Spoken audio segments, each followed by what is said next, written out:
आइए बात करते हैं 8 मार्च 2024 को पड़ने वाली महाशिवरात्रि के बारे में। इस दिन आपको क्या करना चाहिए, क्या नहीं करना चाहिए और क्या करने से हमारे जीवन में परिवर्तन होता है, क्या खास बात होती है इस दिन का। प्रणिपात, मैं एस्ट्रोलॉजर प्रियंका यादव आपको बताने वाली हूँ कि इस महाशिवरात्रि को कौन कौन सा योग बना हुआ है। ये शिवरात्रि शुक्रवार को पड़ रही है 8 मार्च 2024 को, और इस दिन शुक्र प्रदोष व्रत भी है, यानी 2 योग बन रहे हैं और इसका शुभ फल भी आपको मिलने वाला है। हाँ, कुछ बातों को ध्यान रखना है कि आपको इस दिन क्या क्या नहीं करना है और क्या क्या करना चाहिए, कैसे करना चाहिए। और शिव जी की पूजा में ज़रूरी नहीं है कि आप बहुत ज़्यादा विधि विधान और ये सारी चीज़ें सोच के ही करें। अगर आपको कुछ भी नहीं आता है तो आप थोड़े से भी चीज़ों में उनको प्रसन्न कर सकते हो। इसमें ना कोई किसी को अपना मूलांक देखना है, ना किसी को कोई भाग्यांक देखना है, क्योंकि आपके भाव अगर सच्चे हैं, पूजा सच्ची है, आपकी श्रद्धा सच्ची है, तो शिव जी ज़रूर सुनेंगे। और सबसे ज़्यादा करुणामयी माँ पार्वती हैं।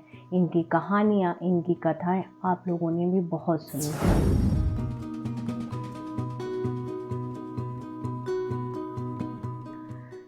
फागुन माह के कृष्ण पक्ष चतुर्दशी को माँ पार्वती और शिव जी का विवाह हुआ था। ये दिन इन दोनों लोगों के लिए, दोनों ही महाशक्तियों के लिए बहुत ही विशेष है।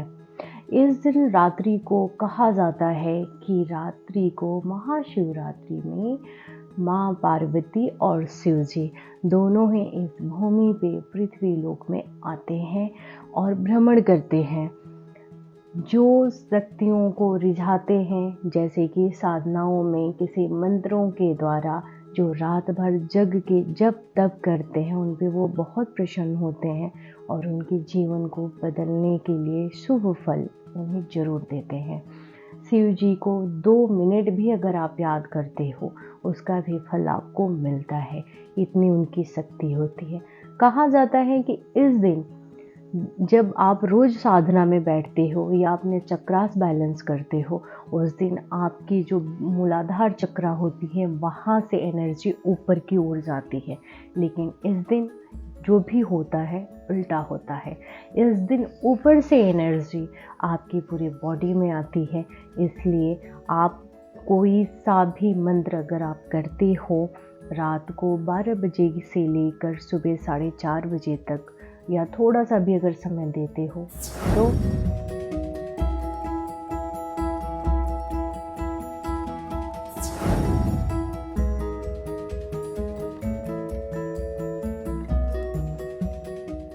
शुभ फल प्राप्त होता है।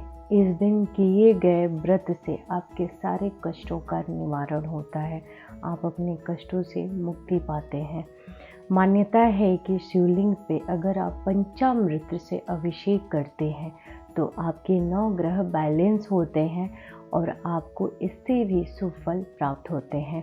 आप दूध में दही, शक्कर, घी, शहद और गंगा जल मिलाकर आप शिवलिंग पे ज़रूर अर्पित करें।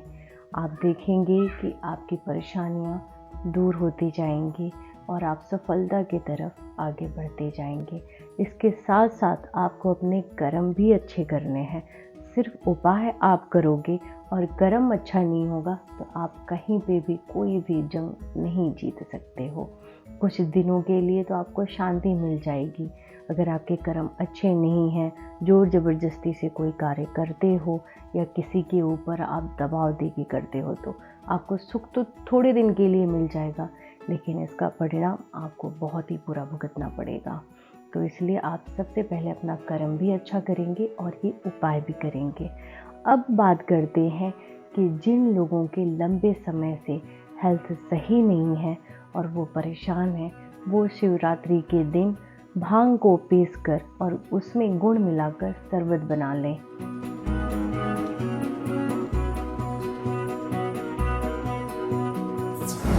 चढ़ाएं आप देखेंगे कि आपके हेल्थ में सुधार होना शुरू हो जाएगा। भांग और गुड़ से अभिषेक करने से हेल्थ में सुधार होता है, बड़ी से बड़ी बीमारियां ठीक होने की संभावना होती है।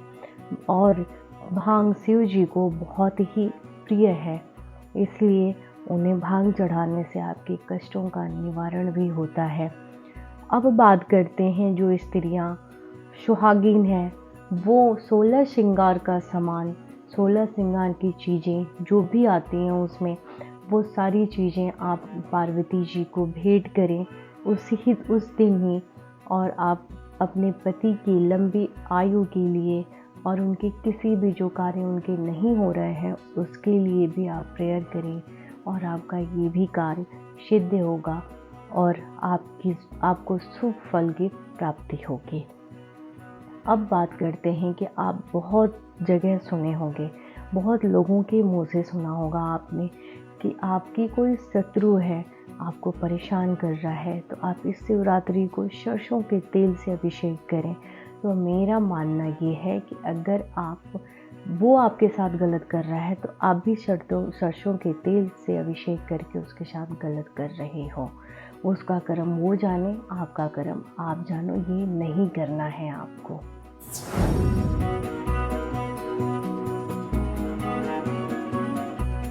ऐसे कार्यों से आपको दूर रहना है। अगर आपके साथ कोई गलत कर रहा है तो वो उसका कर्म है। अगर आप उसके साथ गलत कर रहे हो तो आप भी वही कार्य कर रहे हो जो वो कर रहा है। तो ना वो आपके में कोई फ़र्क है ना उसके में कोई फ़र्क है।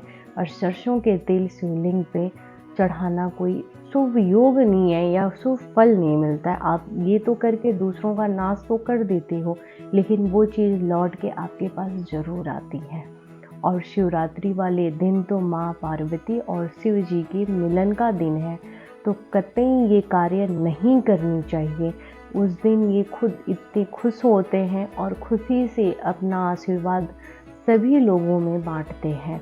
तो ऐसे करने से आप बचिए, आप अपने कर्म को सही रखिए, सामने वाले अपने कर्म को जाने। आप जो भी पूजा करेंगे आप अपने हित के लिए करेंगे, ना कि किसी के नुकसान पहुंचाने के लिए।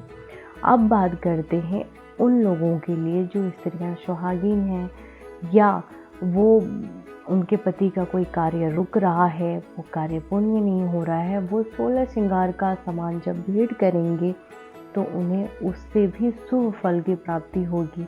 और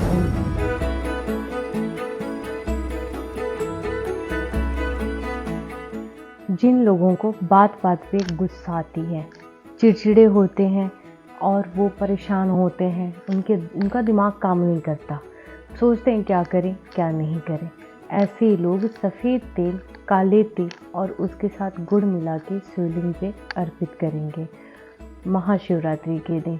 साथ में जो कॉमन चीज़ें हैं जैसे कि भांग, धतूरा, बेलपत्र, ये सारी चीज़ें तो आप चढ़ाएंगे ही चढ़ाएंगे। बाकी इसके बाद ये उपाय आप ज़रूर करेंगे और आप देखेंगे कि आपकी लाइफ में धीरे धीरे परिवर्तन होना शुरू हो गया है। साथ में जैसे मैंने कहा कि आपको अपने कर्म भी सुधारने हैं।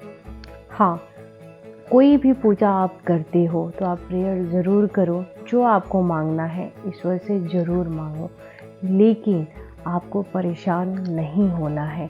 और सच्चे मन से, सच्चे भाव से और सच्चे मन से ही पूजा करके आप इन सारी चीज़ों पे विश्वास करेंगे। जब तक विश्वास नहीं करेंगे तब तक आपका कुछ भी भला होने वाला नहीं है। राधे राधे।